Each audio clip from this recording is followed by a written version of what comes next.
రోజు వరకు మన కుటుంబానికి కేసీఆర్ కవితకైనా హరీష్ రావుకైనా కేటీఆర్కి అయినా వాళ్ళందరికీ ఎవరి ద్వారా గుర్తింపు వచ్చింది? కేసీఆర్ ద్వారా. కేసీఆర్ లేకుంటే కవిత ఎక్కడుంది? అది ఒక కుటుంబంలో ఆధిపత్య పోరు కాస్త బయటకు వచ్చి పార్టీ పెట్టింది. నిజంగా ఇది పెద్ద జోక్. కవిత పార్టీ కవిత డెఫినెట్గా మొట్టమొదటి సమావేశాలని ఒక ఆడకూతురు ఆడపిల్లకు తండ్రి అంటే ఎంత ప్రేమ ఉండాలి. ముఖ్యంగా తండ్రికి కూతురు అంటే అంతే ప్రేమ ఉంటుంది, కూతుర్లకు కూడా తండ్రి అంటే అంతే ప్రేమ ఉంటుంది. ఆయన ఒక ఉద్యమకారుడు. కేసీఆర్ తెలంగాణ రాష్ట్ర ఏర్పాటులో కృషి చేసిన వ్యక్తి. అటువంటి వ్యక్తిని స్వయాన కూతురే ఆ విధంగా మాట్లాడడం అనేది డెఫినెట్గా ఆమె మొట్టమొదటి సమావేశంలో తప్పు చేసింది. దాంతోనే తెలంగాణ ప్రజలందరూ కూడా ఆలోచించుకుంటారు ఏమని. తండ్రిని గౌరవించుకోలేని మనిషి ప్రజలకు తల్లి ఎట్లయితుంది?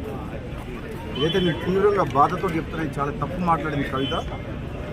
నీకు మీ అన్నతోడు కోపం ఉండొచ్చు, నీకు అధికారం కావాలనే ఆశ ఉండొచ్చు, అంతేగాని దానికోసం నువ్వు ఫైట్ చేసి తప్పు లేదు. కానీ నువ్వు మీ సొంత కన్న తండ్రిని ఆ మాట అనడం, నీవేదో చేస్తా తెలంగాణలో అని అంటే నువ్వు ఎవరు నమ్ముతారు? నేను అసలు యాక్చువల్గా క్లారిటీగా ఇంతవరకు మాత్రం లిక్కర్ కుంభకోణంలో క్లీన్ చిట్ ఎక్కడొచ్చింది? మద్యం కుంభకోణం విషయంలో కోర్టు ఇంకా పెండింగ్లే ఉన్నది. దానికి మంచి ఆధారాలు ఉన్నాయి. ఇప్పటికిప్పుడే మొత్తం తెలంగాణ ఉద్ధరిస్తున్నాయి. తెలంగాణ సంగతి తర్వాత కానీ మేము చాలామంది నువ్వు తీసుకునేటోళ్ళు. కానీ ఫస్ట్ నువ్వు ఆ కేసులకి ఎట్లా బయటపడుతూ అది చూసుకో ఫస్ట్. అది ఇంకా కేసు క్లోజ్ కాలేదు. నిజంగా ఈ రాజకీయ పార్టీ పెట్టడం అంటే అంతకుముందు గతంలో ఒకసారి కేసీఆర్ అన్నట్టు పార్టీ పెట్టడం అంటే పాండవ పెట్టినట్టు అయిపోయింది. మీ దగ్గర పైసలు ఉన్నాయని చెప్పి కొంతమందిని తీసుకుపోయి ఒక ఫంక్షన్ హాల్ తీసుకొని నీకు సోషల్ మీడియాలో చేసుకొని పార్టీ డిక్లేర్ చేసి పడేసింది. అది కూడా పోయిపోయి తెలంగాణ రాష్ట్ర సేన టీఆర్ఎస్ అంట.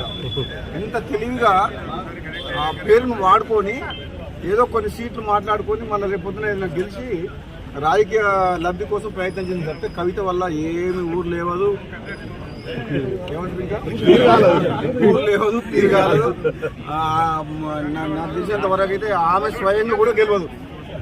ఆమె పార్టీ సంగతి వదిలిపెట్టు, సొంతంగా ఆమె పోటీ చేసిన నియోజకవర్గంలో కూడా డిపాజిట్ కూడా రాదు కవితకు. ఎందుకంటే ఆ మర్యాద పోగొట్టుకుంది. ఫస్ట్ మీటింగ్లో తండ్రిని కేసీఆర్ లాంటి వ్యక్తిని తిట్టి ఆమె ఉన్న మర్యాద పోగొట్టుకుంది.